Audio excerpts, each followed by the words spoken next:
एक ऐसी शक्ति जो चुनाव नहीं लड़ती लेकिन सत्ता का रिमोट कंट्रोल अपने हाथ में रखती है। एक ऐसा संगठन जिसके पास दुनिया का सबसे बड़ा स्वयं सेवक नेटवर्क है लेकिन जिसका अपना कोई आधिकारिक रजिस्ट्रेशन तक नहीं। द हिंदू इसे सैफरन एम्पायर यानी भगवा साम्राज्य कह रहा है। लेकिन सवाल यह है कि क्या यह साम्राज्य भारत के संविधान के समानांतर चल रहा है? आज हम करेंगे सच का सामना बिना किसी लाग लपेट के। पंचीकरण का रहस्य क्या है? क्या आपने कभी सोचा है कि लाखों करोड़ों की संपत्ति, हजारों स्कूल और करोड़ों सदस्यों वाला संगठन किसी भी सरकारी रिकॉर्ड में एक संस्था के तौर पर दर्ज क्यों नहीं है? जब देश के एक छोटे से एनजीओ को चंदे का हिसाब देना पड़ता है तो आरएसएस एक अनइनकॉर्पोरेटेड बॉडी बनकर जवाबदेही से क्यों बचता है?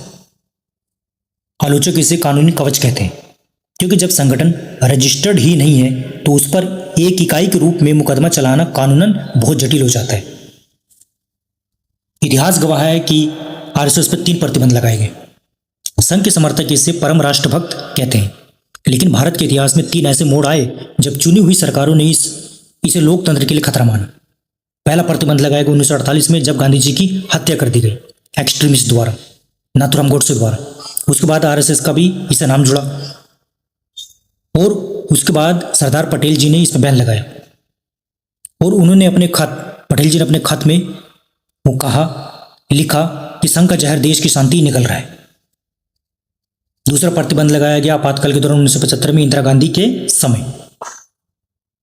इमरजेंसी के दौरान लोकतंत्र को कुचलने के आरोपों में प्रतिबंध लगाए गए। जयप्रकाश नारायण उस समय आंदोलन कर रहे थे तो उनके संगठन को और अन्य संगठन को, उसके साथ साथ आरएसएस जैसे संगठन पर भी प्रतिबंध लगाया गया। तीसरा लगाया गया 1992 में जो सबसे चर्चित रहा, बाबरी मस्जिद विध्वंस के बाद, जब देश का सांप्रदायिक सौहार्द खतरे में था। अब सवाल यह उठता है कि अगर यह केवल सांस्कृतिक संगठन है तो बार बार सुरक्षा एजेंसियों के रडार पर क्यों आता है? कोर्ट के फैसले की भी बात कर लेते हैं। क्लीन चिट मिली या जांच एजेंसियों की कमियां रही? अक्सर कहा जाता है कि अदालत ने हमें बरी किया। चलिए उन फैसलों की बारीकी को समझते हैं। बाबरी केस 2020, विशेष सीबीआई कोर्ट ने सबको बरी किया, लगभग 32 को, लेकिन जज ने यह भी कहा कि सीबीआई पुख्ता सबूत पेश नहीं कर पाई, यानी यह बेगुनाही का प्रमाण कम और जांच की नाकामी का सबूत ज्यादा था। टेरर लिंक से भी इनको जोड़ा गया। असीमानंद केस में, समझौता एक्सप्रेस और मक्का मस्जिद ब्लास्ट में भी यही हुआ। कोर्ट ने माना कि अभियोजन पक्ष कड़ी से कड़ी जोड़ने में असफल रही।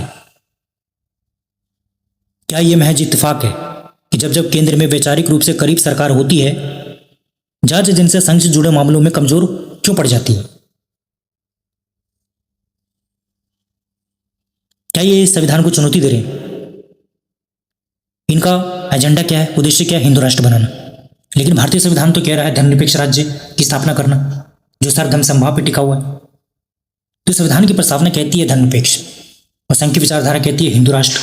ये दोनों विचार एक मयान में दो तलवारों की तरह है। जब विद्या भारती के स्कूलों में इतिहास को एक खास चश्मे से पढ़ाया जाता है तो क्या वह आने वाली पीढ़ी की क्रिटिकल थिंकिंग पर हमला नहीं है? क्या हिंदुत्व का सांस्कृतिक राष्ट्रवाद भारत की विविधता को स्वीकार करने को तैयार है? लोकतंत्र में सवाल पूछना देशद्रोह नहीं है, बल्कि सबसे बड़ी देशभक्ति है।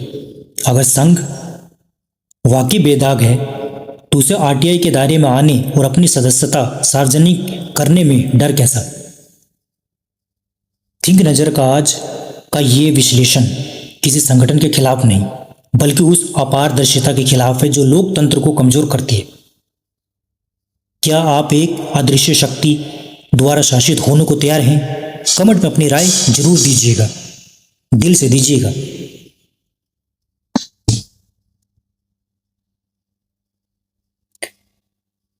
चलिए यहाँ तक रुक गए हैं, सुना है आपने तो बहुत बहुत धन्यवाद।